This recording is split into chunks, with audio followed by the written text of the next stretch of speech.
am Vladimir Cybil Charlier. I am Haitian-American, and I was born in Elmhurst, Queens, in New York. And I spent much of my early years in Haiti, so literally growing between Queens, New York, and Port-au-Prince, Haiti. So I call myself a half-generation Haitian because of that. And that's probably why many of my shows, I'm an artist, have been called en deux eaux, so literally between waters. So including one of the shows that I curated, the last show I curated here was called En deux eaux, and one of my early shows at the Studio Museum of Harlem was also called En deux eaux. Very much that idea that I live between geographic spaces, but also between cultural spaces. How were you introduced to Haiti Cultural Exchange? When did that happen for you? Oh, I think that it's, if I remember well, it was a bit before the earthquake. So in the late, 2008, 2009, around that period, a bit before the earthquake, maybe a little around 2010. And it's basically a common friend of Regine, woman, Woodney Leo, who kind of introduced us to each other. And then Regine reached out, and and asked me to join the board. And that's how we started working together. Can you think of a memory of an event at Haiti Cultural Exchange? Can you describe that feeling or that experience for us? I think I have a bird's eye view of, I can't think of one event because I have so many, basically, that I could think of, and a general sense of what those events were. And I would say that it's a sense of excitement because from one event to the next, what we had a thread is how to develop a nexus for Haitian diasporic culture. So whether it was a literary event or a chef that came or a dance or a music event, there was something connecting all of those. And that's what I remember. It's the excitement that finally there was a place for that diasporic Haitian culture to develop, to have a voice. So I would say excitement.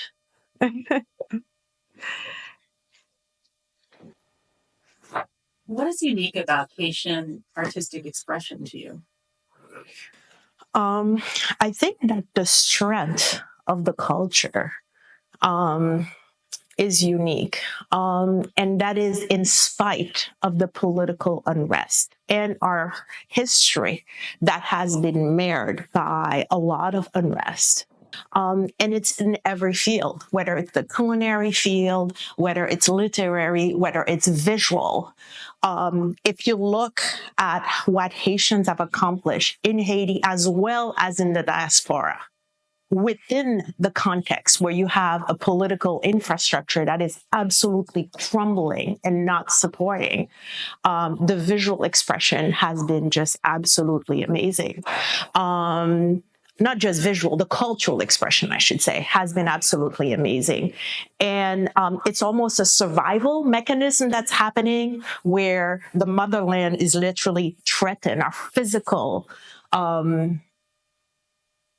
place in a way, the geographical place, but which is also an imaginary place, because I think for some of us, Haiti is also an imaginary place. It's not just a physical space, especially for those of us that have been between cultures, so to speak, but that is crumbling. And so I think that it's almost like the culture is generating survival. And went in survival mode and generating incredible modes of expression in every area. And I think that it's been extremely important for me. I know that a lot of my personal work as an artist has been inspired by the self-taught artists of Haiti. Very early on, I not only look at Vodou and its cultural expression, but I also look at the work of self-taught artists like Hippolyte, Aubin, Bigot, Le Voix Exil, the Vodou flags. I think that these modes of expressions have, and those masters have been extremely important in my work.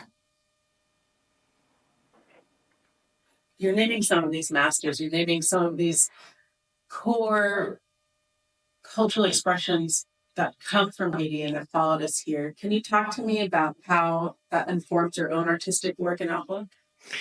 Yeah, I think that early on,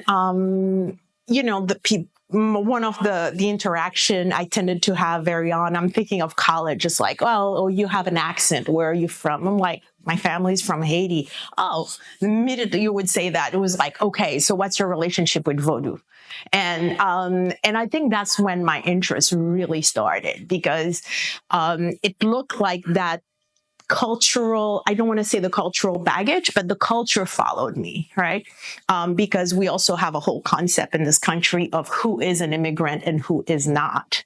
And I was a half immigrant by all means, So I had to contend with the culture and think about how to reinvent the baggage, the cultural baggage, which was a treasure, that suitcase full of treasure that I brought along with me, and how to reinvent that within the diasporic context, very much so.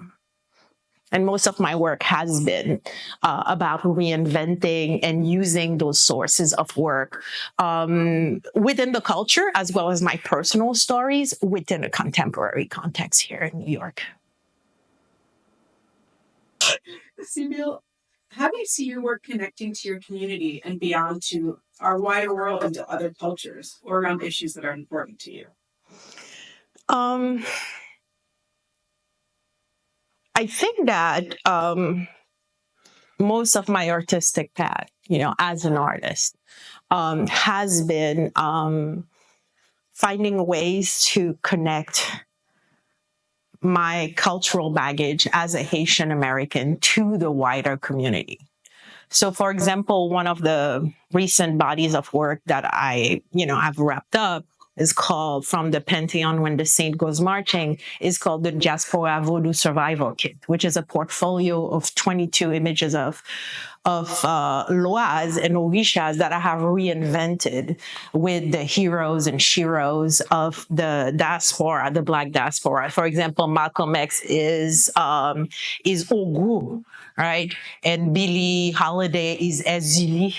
And Harriet Tubman is Aizan, Mandela is Dambala. So and I've been working on that series for over 25 years. Literally, I started as an artist in residence at the Studio Museum. So my engagement with the Haitian culture and finding how our culture could be absolutely contemporary, and it does not have to stay within the limit of any boundary that they give us as Haitians or as a just local community. So that's been my lifelong work. I was just finding this morning, because I'm moving things around in the studio, I found something at one point in the 2000s. I was creating Haitian-American money. So I was cutting out, taking a 50 good and then taking, George Washington and sticking that in the middle and putting in God We Trust. So I was swapping and I did a whole range of Haitian-American money like that.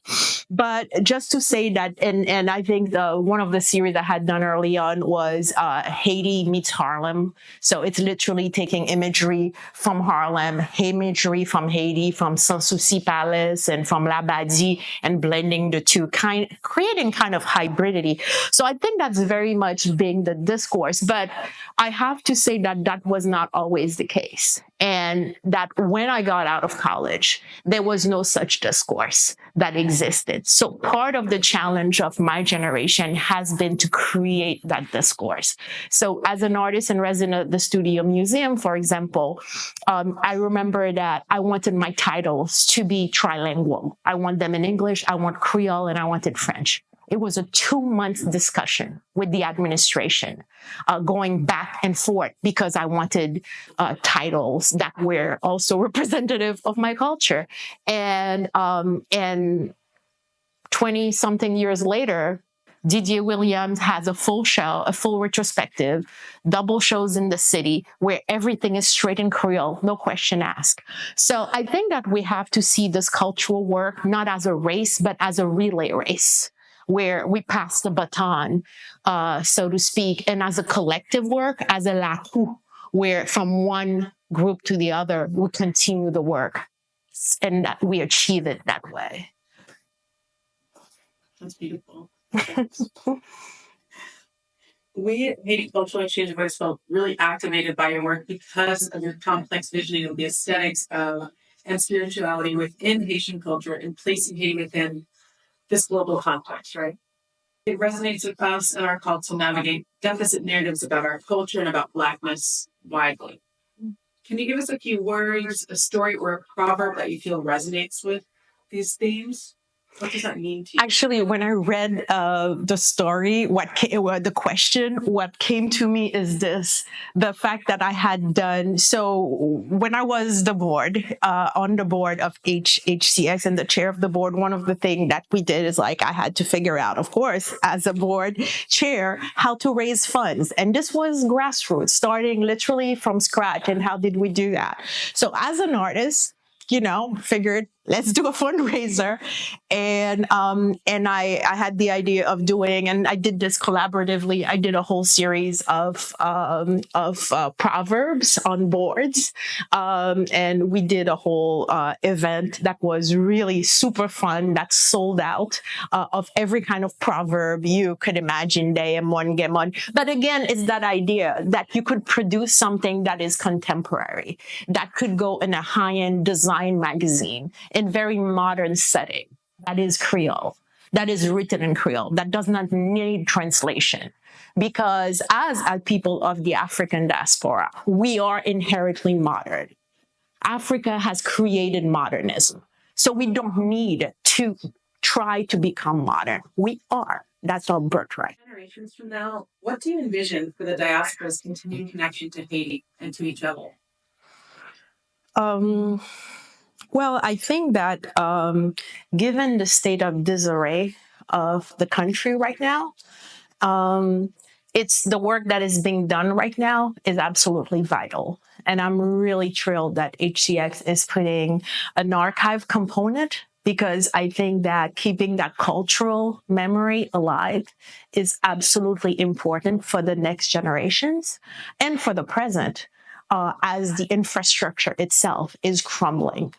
I'm hoping that at some point there will be a possibility of more exchanges, artist residencies in Haiti and here, and more for back and forth. But unfortunately, when you don't have the physical setup, when it's not physically possible to establish, this back and forth right now, it's very hard, right, to imagine. But it would be amazing if there could be residencies literally in Haiti, residencies here, and physical exchanges between the two places. And Haiti would be an incredible place also for an international residency. That would be phenomenal. There are so many artists that have been inspired by Haiti. I'm thinking about my professor, for example, and mentor, Alison Sarr, who's done amazing work inspired by Haiti. And that's probably the first time I saw someone using the sequin and the technique, the idea of the voodoo flags within a contemporary context.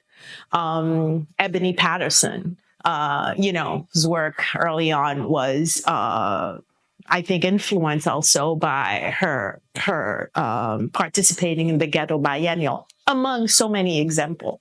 So it will be amazing to see that happen at some point.